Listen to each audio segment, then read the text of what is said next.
Okay. So just in terms of introducing myself, so I'm a part of a company's incident response team. I have a call later on today. A customer was kind enough to call in last night. So I'm working on a particular case with that down in another part of the world. So I cover Europe and the Middle East. I spent 9 years in the Middle East, and I worked for another company, Mandiant, and I was their director of incident response as well. So incident response, Friday night, 7 o'clock, get the phone call. That's basically my job.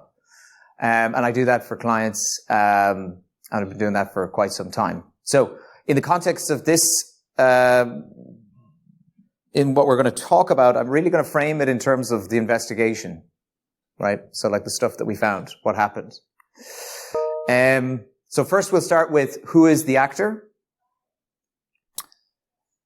So LightBasin, so I just start off by saying we don't know enough about this particular actor, right?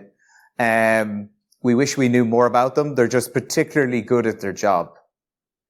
So there's a few reasons why if you've ever heard of things like Wicked Panda or any of these naming Fancy Bear, I don't know, these names that we give to threat groups.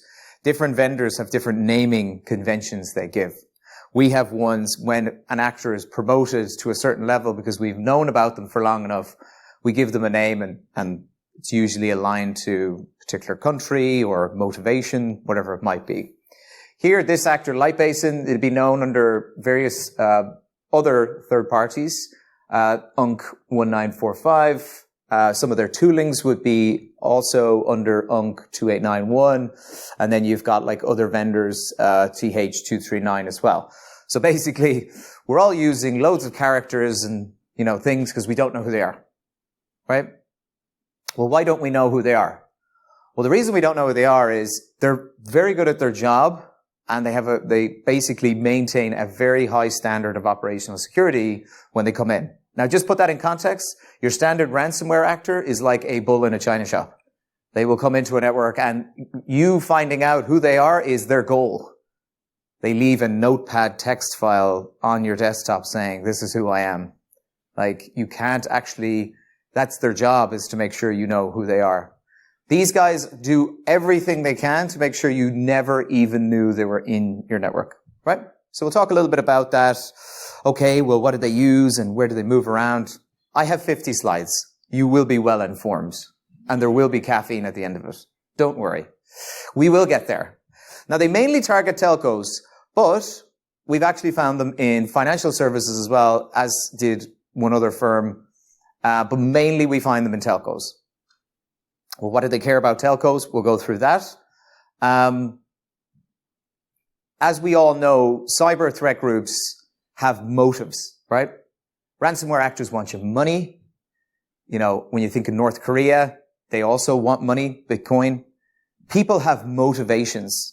It might be ideological. It might be financial. It might be just doing your job, right? You work in a government and the government says, go hack into that network and go steal me some trade secrets. And you basically go, sure thing, boss. I'll ask no more.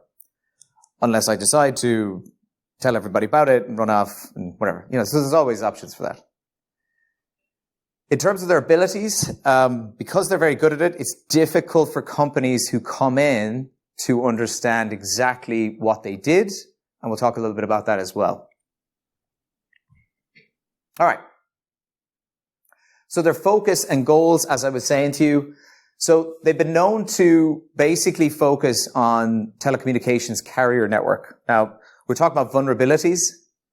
When we think of the parts of networks that really do not get patched, it's things like ICS networks. This is when so if you have an oil company, they'll have an IT network and then they'll have an OT network. And they don't like patching the OT stuff because the OT engineers don't like touching anything. It just works. Don't touch it.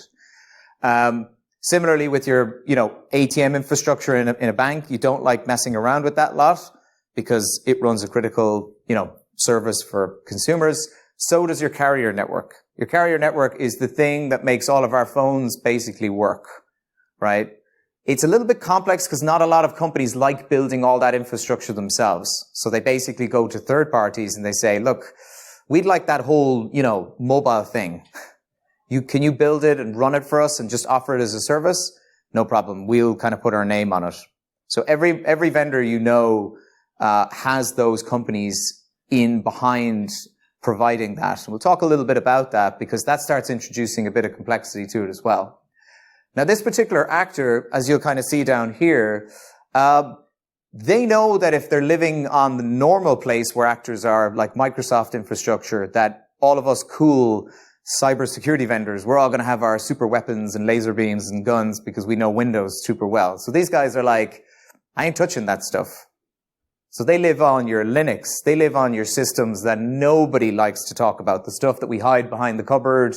We open up once a year, we blow the cobwebs off, and we're like, yeah, that's the AIX server. So they live in the part of your infrastructure that works, operates, and probably has an owner that you know, Peter, and he's very aggressive. He never likes you talking about his applications, and you stay away from it. Peter, do you mind if I deploy an antivirus? I'm not even going to ask Peter that because he's not going to let me touch them. Where these guys go to, there's no security tools installed. Nothing. Just nothing. It's a third party's managing it, and rarely do vendors even make antivirus or security products for those types.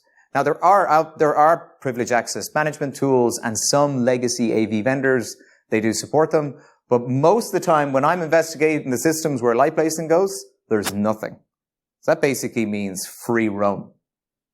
Okay, so we'll talk a little bit about what do they care about. Well, and importantly as well, not just on the Linux part, but also they've kind of been like, hey, there's also non-Linux, there's also different types of architectures that maybe we also want to live on, just to make this even more harder and more valuable to us that we can maintain access. As you can see here in this website, it's not just CrowdStrike who cares about this stuff. You can see LightBasin here being discussed on the opportunities for threat actors on Ericsson's website. Ericsson's pretty big, right? Pretty big company. They care about this stuff. Now this is them, so I'm not taking any credit for this. This is their view on the kind of what the actors look for. Stealing personal data, eavesdropping, location tracking, selling data, fraud, disrupting. That's kind of like their concerns and their risks. That's their website, that's their views, that's cool. But most importantly, they write about what LightBasin cares about, and that's what we're talking about today in terms of the GPRS and the telecoms infrastructure, the carrier network, right? The thing that keeps your mobile phones working, right? And I don't mean like Facebook. I mean the fellas who make sure that you can talk to Facebook. These fellas. So the carrier network, a bit like when you become experts on OT networks in oil and gas, right? You probably would have heard like famous attacks in the past, like Shamoon and stuff like that, where it impacted. Technically, it didn't impact their OT network, but it shone the light on the vulnerability oil and gas vendors have when they build their own networks, and it's very complicated, and no one knows how to protect them. Similarly, with telcos, these guys have to build pretty complicated systems. You see here the GGSN, SGSN. They're the two things I want to focus on. These allow all of us to walk around, roam, 2G, 3G, 4G, whatever, now 5G.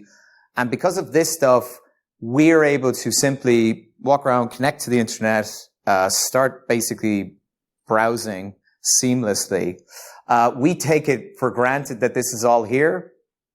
But basically what you have is, you have what these, under the GPRS, for the radio packet switching, you have gateway and supporting systems that allow people like me and you, even if we go over to Turkey, we go over to Greece, we can get routed back so that these guys can provide the service to us.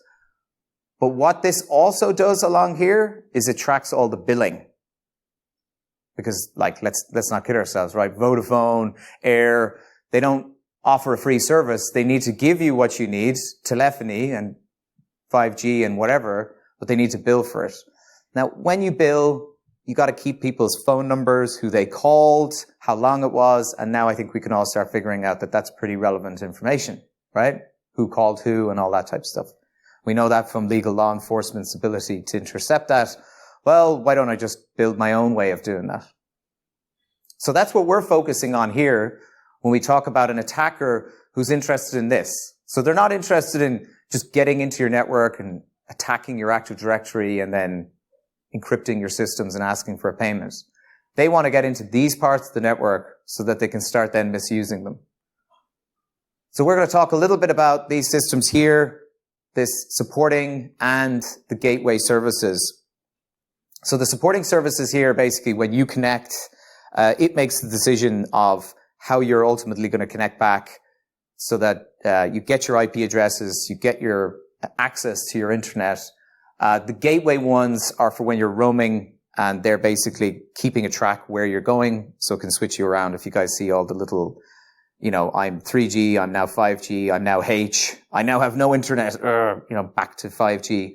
That's all kind of happening through here. And then this stuff is irrelevant. It's just all of the stations you talk to.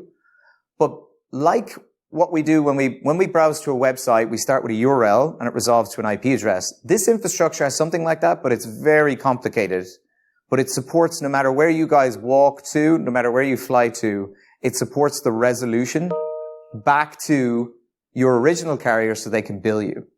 They need the billing information. And unfortunately, that billing information has some pretty useful stuff for threat actors.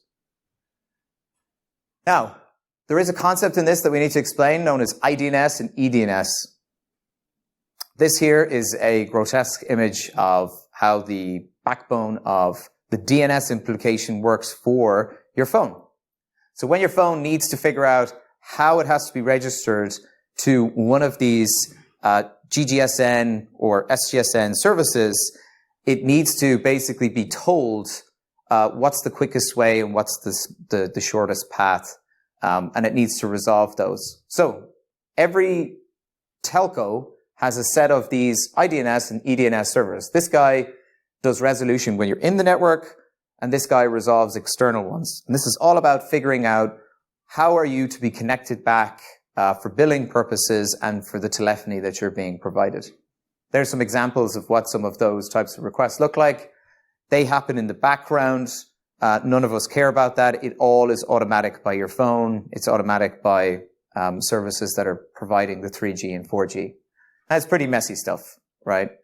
All I want you guys to take away from this is, in the world of DNS that we all know about, when I go to facebook.com, it resolves to an IP address. Your telecom infrastructure, how you get connected to the internet, the little bar changes, that has its own version of that. Okay, and similar to that, it's shared.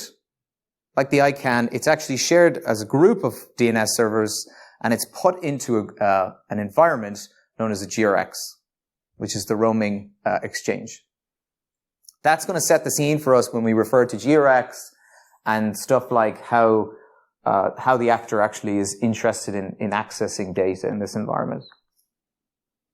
So now we've got IDNS, EDNS, and we have a basic understanding of what GRX is, which is the backbone of servers that resolve how you guys should be connecting back and getting access to your telephony services, no matter where you are in the world.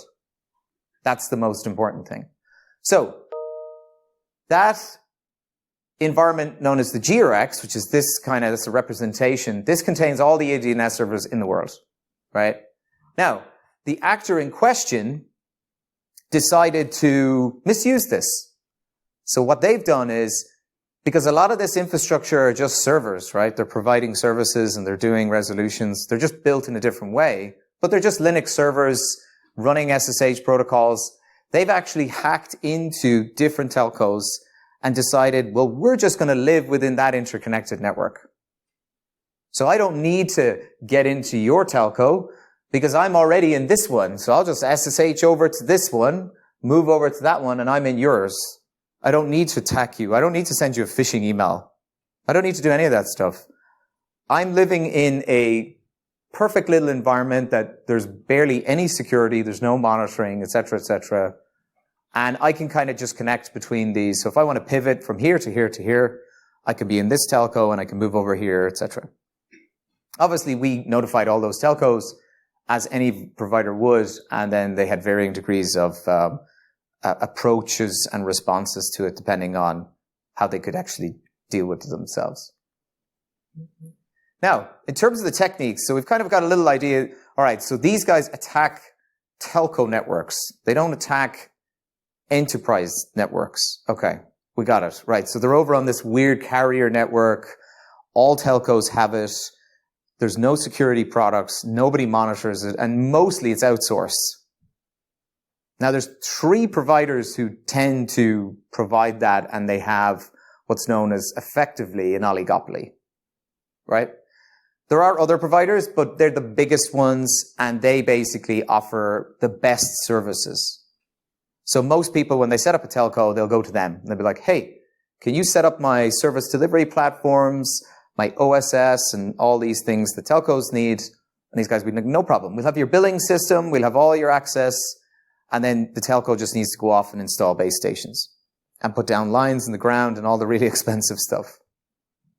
But in terms of that billing part and the way me and you, as all providers, the way we get access to our bills, the way we get access to just support, and like if our phone needs to switch SIMs, that all has to be managed by these carriers. Now, the threat actors themselves employ a particularly high level of sophistication.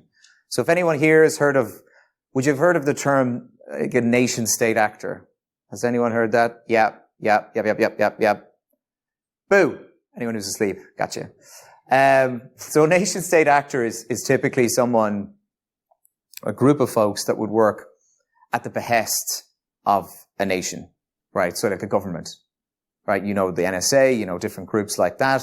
You know, the Mossad, you know, you guys have heard of all these, right? The Chinese army, the PLC, the Russian armies, GRC, the Iranian, and so on.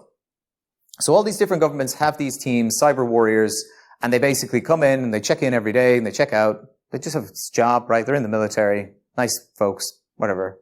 You know, they're nice on equal side. I heard that somewhere before.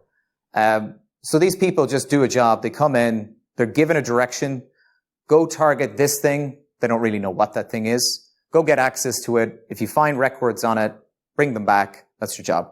Go do it. And they go off and they do it, and they use the same tools, or they build new tools. You know, depends. Depends on whether they're a millennial or not, right? If they're a millennial, they'll build new tools. If they're old school, they'll use the old school tools. You know, it is what it is. So let's talk a little bit about the attacker and their techniques. Now, I love Mitra. I'm a very big fan. If you don't know what Mitra is, it's basically just a way of using language that describes an attack technique across the life cycle of attack. So if you get hacked, someone's going to get into your network, move around, steal stuff. That's a description of, you know, initial access, how they persist, how do they steal credentials, how do they figure their way laterally around, what did they collect, and what's exfiltration. So it's just a way of describing what the tools were. And then if I could describe this, if I could put like red for everywhere that your company is really bad at and green for where you're really good at, then you could go off and just fix the red ones because you know you're not good at phishing. So go buying a phishing solution, you know, test phishing and buy PhishMe or whatever. And then it goes green. So, that's attack. It's an open source community. They're brilliant for kind of taking feedback and all that stuff. So let's go through the different sections then in terms of how it's described in the Mitra piece so that we can make sure that we're, you know, we're using that common language. And then at the end, if you guys have any questions, I can also answer it in the context of, you know, you might be like, hey, they did initial access, but is this, you know, do they do this other types of initial access? That's not what you sound like, but if you ask me a question, I'm assuming you're talk like that. Yeah, whatever. Okay. Just trying to catch you out there. Okay, so initial access. Typically, we all hear about like companies got hacked because they opened a phishing email. I think that's fair. That's pretty common, you know, from a newsworthiness point of view. There's lots of different ways you can get into a company's network. Like there are people who like take USB keys, put malware on it, and scatter it in toilets. Those people are really at the bottom of the pecking order of the human race. But that could be a way that when someone opens up that and they plug it in and they're like, oh, there must be something wonderful on this USB stick. they get infected, and that's how the initial access occurs. Yeah, that can happen. Look, all credit to people who do that. So it's not hygienic though. So here, in this case, the actor is more interested in leveraging what you already exposed to the internet, like SSH. For those who don't know what SSH is, just secure shell. If you've ever used PuTTY, if you've ever used, if you use Telnet, it means you're just a little bit older than me. But I'm okay with that. And if you use some sort of newfangled version of PuTTY called Commando PuTTY, I don't want to hear about it. I don't care. SSH, secure shell, is basically a command line access with lots of cryptography or adequate cryptography to make a connection between me and you in a tunnel, and it's nice and safe-ish. Because it's so lightweight and useful and free, everybody uses it, like here. So Shodan is like, hey, there's 18 million SSH servers on the internet. That's a lot, right? Lots in the US, lots in China, whatever. There's nothing wrong with that. That's actually very good, right? Because SSH provides a very affordable and secure way of accessing systems. Personally, myself, I always get nervous when I see SSH ports exposed to the internet. But whatever. I'm just a little bit paranoid. Here, we see LightBasin frequently compromises victims through external remote services such as SSH. They will continue that let's call it method, by leveraging that within the GRX infrastructure, which was the roaming infrastructure dedicated to the telcos themselves. So not only will they kind of target your external SSH servers, but then when they're in your environment, they'll go into the GRX and then kind of own that. So really SSH, they like it. Big fans. And to be honest, you're going to see why. I mean, they're all CLI based. So pretty cool. Now, what do we have here? What are we displaying here? Well, this is kind of, in the running process on an impacted system, this is what you'd see, right? So in the running process, you'd see connectivity from that external connection, which is the attacker coming back in with the process that they're using. They use a lot of malicious software. Let's call it malware. Let's get it out onto the floor. I'm going to use the word malware. All right. So malicious software. They use a lot of malware. They use lots of different types. And some of them are for proxying their connections so that they come in, they get connected in, and they move laterally within your network. This is one way we found them within the environment through the process listings, because SSH has log files, so it's actually very good. You can stick your logs into your SIM. But these guys are very good at cleaning up their tracks. Okay? So those logs are usually gone.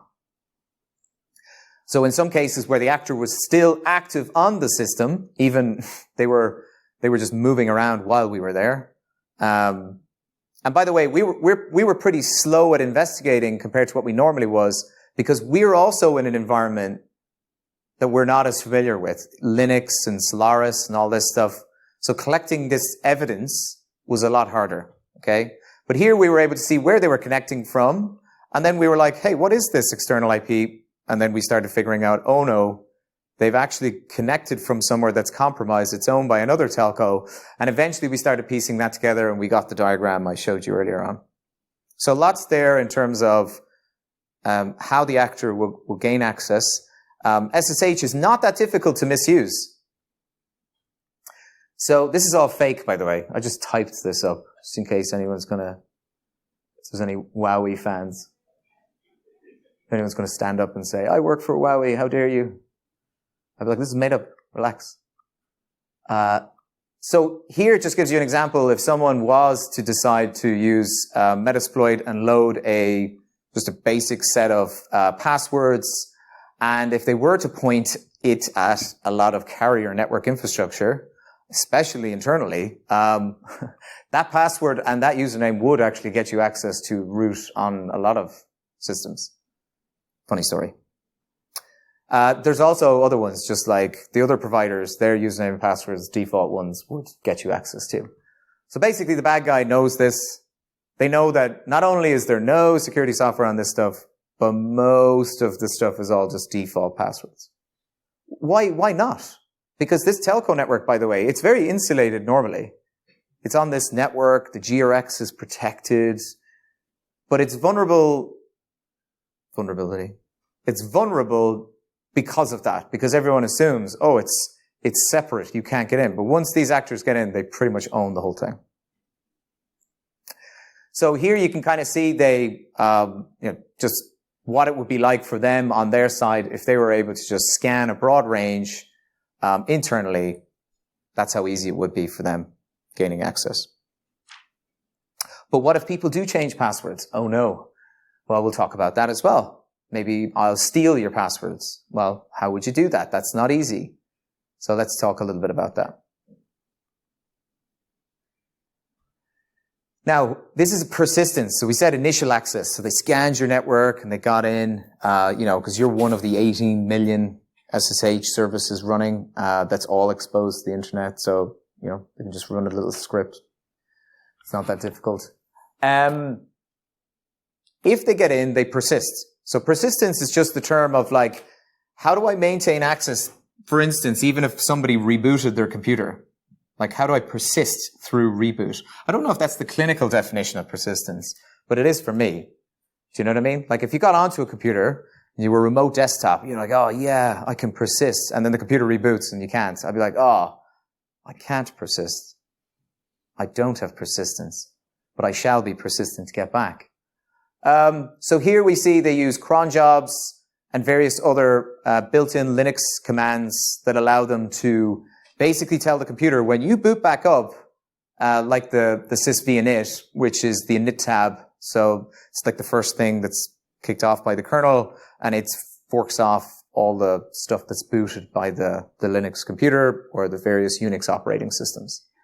So if you can misuse that stuff, and again, no AV, nothing's going to catch this, right? It's just modifications to it. You need to be root, granted, but they already have root, so it's not an issue.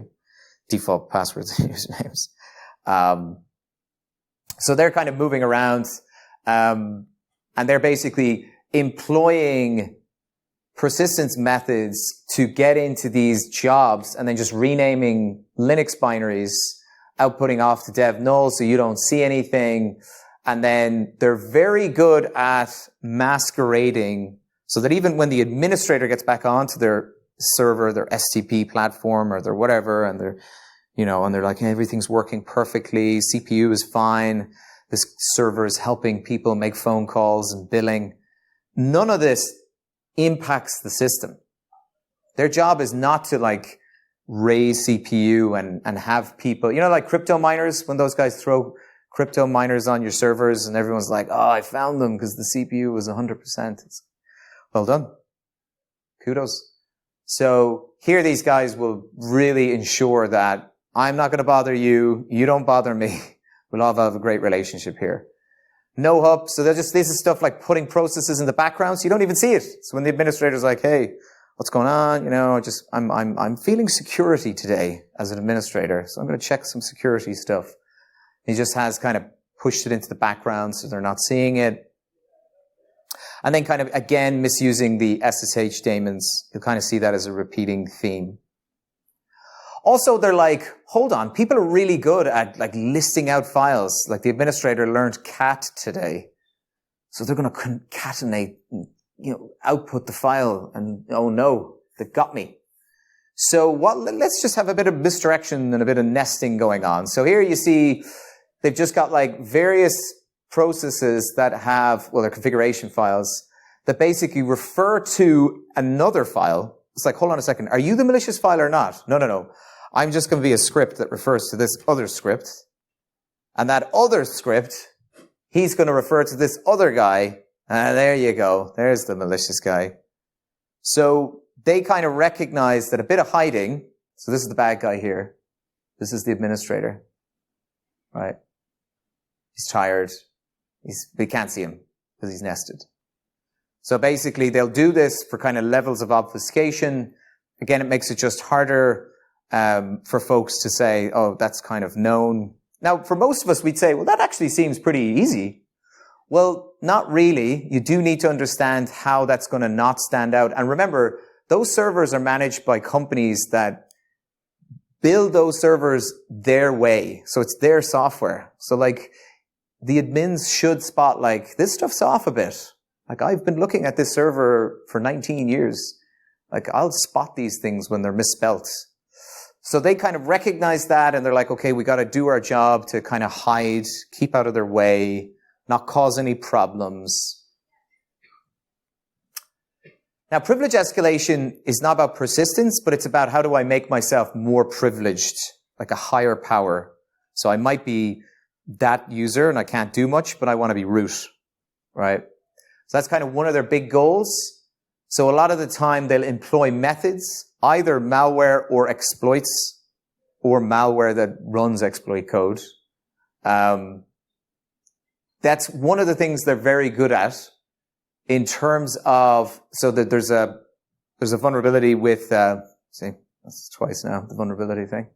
Vulnerabilities with time, commands, and the misuse of that. It's some race condition stuff. And basically it allows them to, it's kind of like when we see that tactic being employed on a system, we'd be like, aha, this could be our friends, LightBasin again. So it's one of the things we look for as what's known as an indicator of attack, an indicator of compromise on the system. Another thing they do, and this is misusing a known vulnerability in a Linux, in the Linux commands for time. There's actually loads of write-ups on that, by the way. Like pen testers use this and all that. It's quite good. Actually, Paul, he's not here, but he's a pen tester. He could go through that. I don't know if he'd actually use it in his environment. They also use certain exploits, right? Dirty Cow is one of them.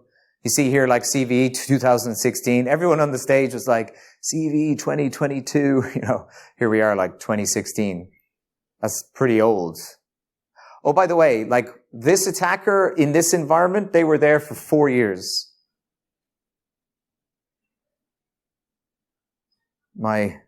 Two of my kids aren't 4. So, yeah. That's how long they were sitting there doing these things. 4 years. Just put that in context of what have you done for 4 years? You'd be pretty expert at it, wouldn't you? Dirty Cow is an exploit. Again, when we see that being used, we would be kind of thinking, okay, this is probably our friends here. Some of the code that is used leaves behind key artifacts. So these are the IOCs, the indicators of compromise we look for. Firefart, that's a nice one. It's the username. So we always like that for a joke. So you kind of laugh for 10 seconds and then you get back to the serious nature of the fact that a foreign intruder has invaded into your systems for 4 years. But it's lightheartedness for a good 15 seconds. And then some of the backup files. So it's like, ha ha ha, Firefarts. Oh, they have the passwords. Not so funny. So yeah, again, highs and lows of life. Firefart, funny name. All my passwords. Bad. Good. Bad. So these are some of the ways this actor escalates. Again, most of the telco networks are quite similar. Granted, yeah, like there are certain regions in the world where I suppose the security is done a little bit better. And now with the advent of cloud technologies, most of the telcos network, they're just kind of pushing all these services into meshed API cloud services. So basically, what that means for me is, when I'm doing my investigations, the client is not going to have access to the systems in question and life is going to get worse. But whatever. We'll talk about that later. Another thing they do is timestamping. For those that, think what this probably means, you're pretty much correct. It's, knocking on what the time is to make people think that this happened in a different time. That's pretty much timestamping is, right? So I want to figure out how long the actor was here, but if they manipulate the timestamps so that it looks like they were, the activity was just last week, I would report back to the client, this happened last week. Now that's important versus it happened 4 years ago. Actually, time is very relevant during an incident, especially to throw off people from that perspective, right?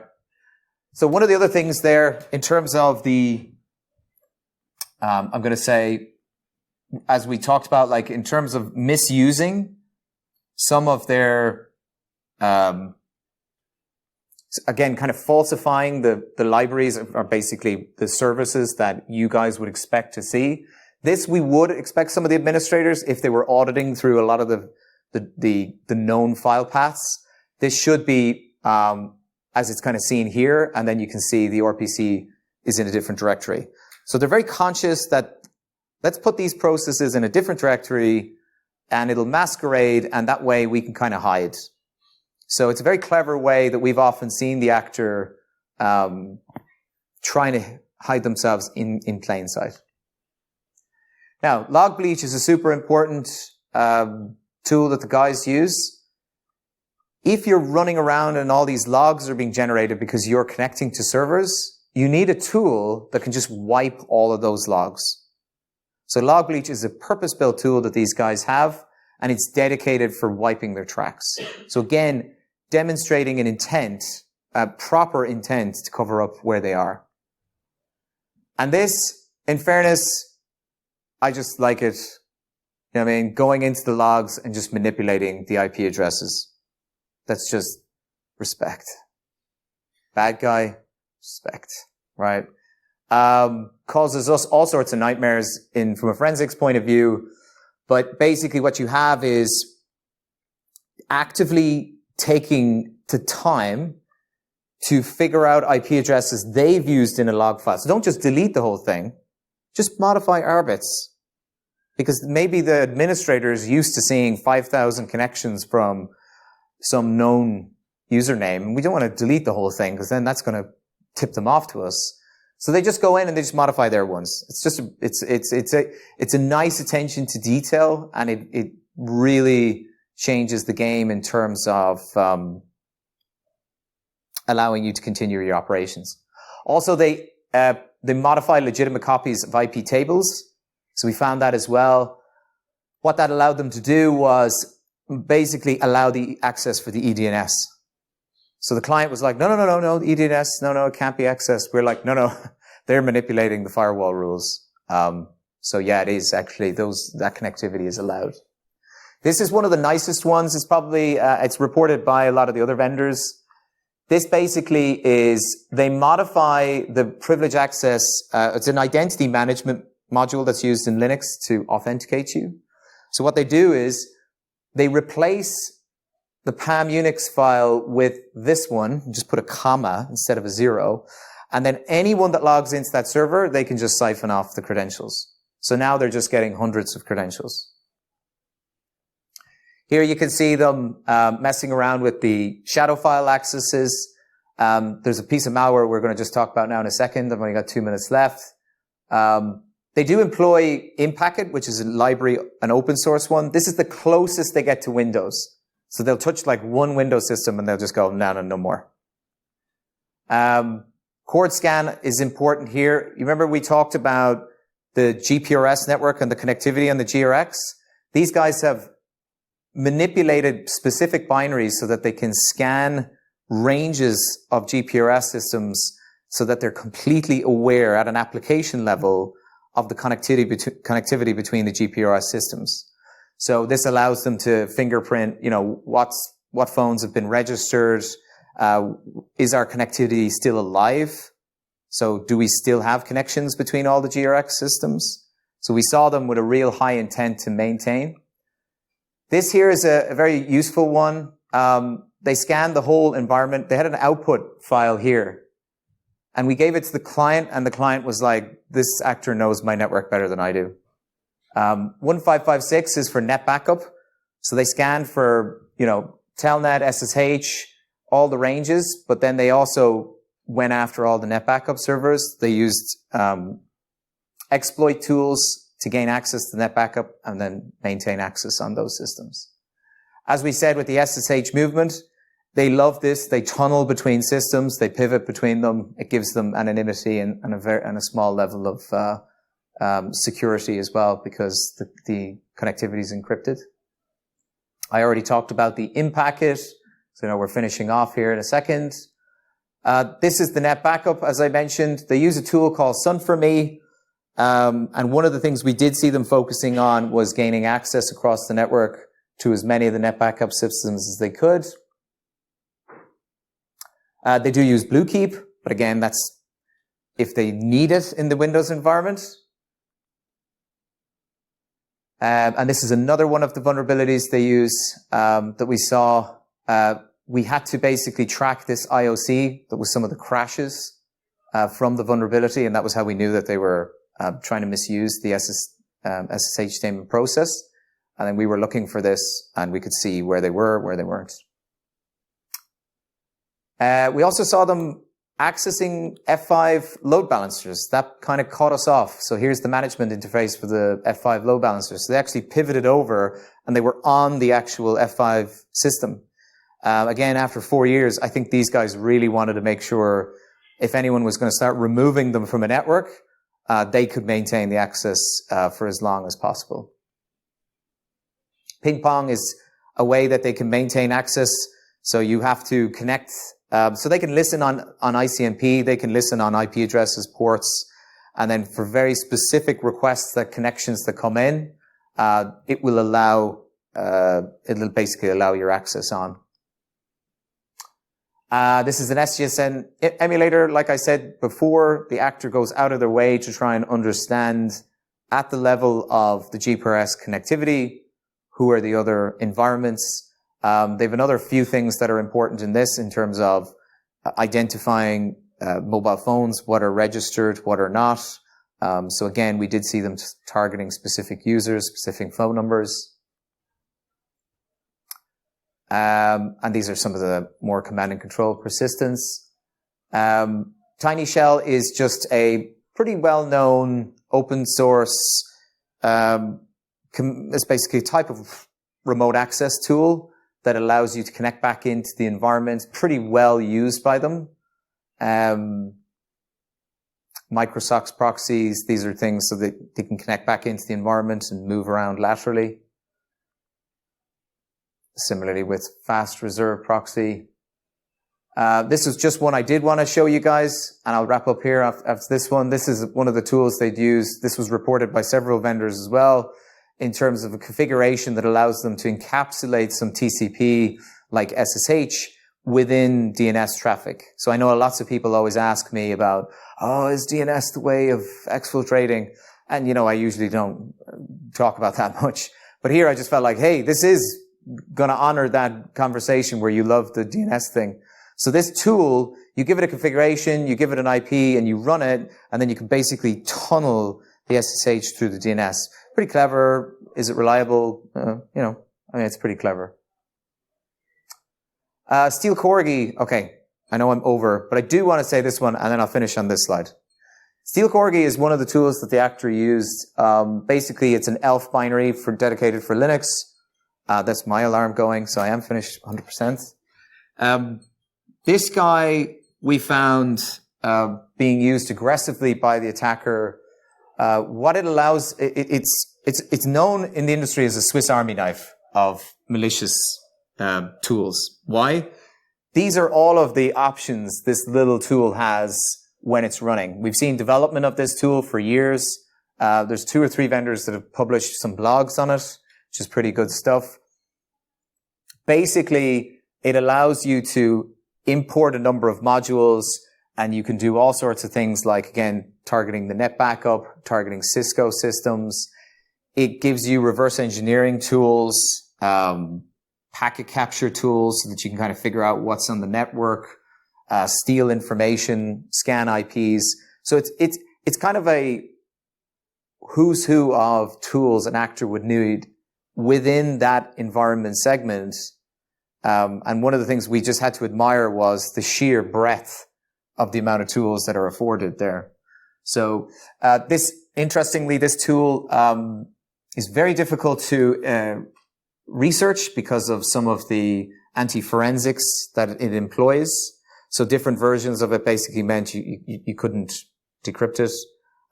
We had to actually have access to the system that was impacted because a specific key that was used to decrypt it was directly attributed to the serial ID from the system itself. So if you didn't know, like if it just went on to VirusTotal and you didn't know the ID information from the system, it's completely useless. It's up in VirusTotal. Everyone can download it, but they wouldn't be able to reverse engineer it.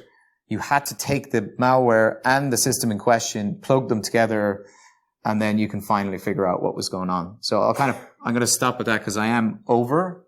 And I'm probably going to say there's no time for questions, are there?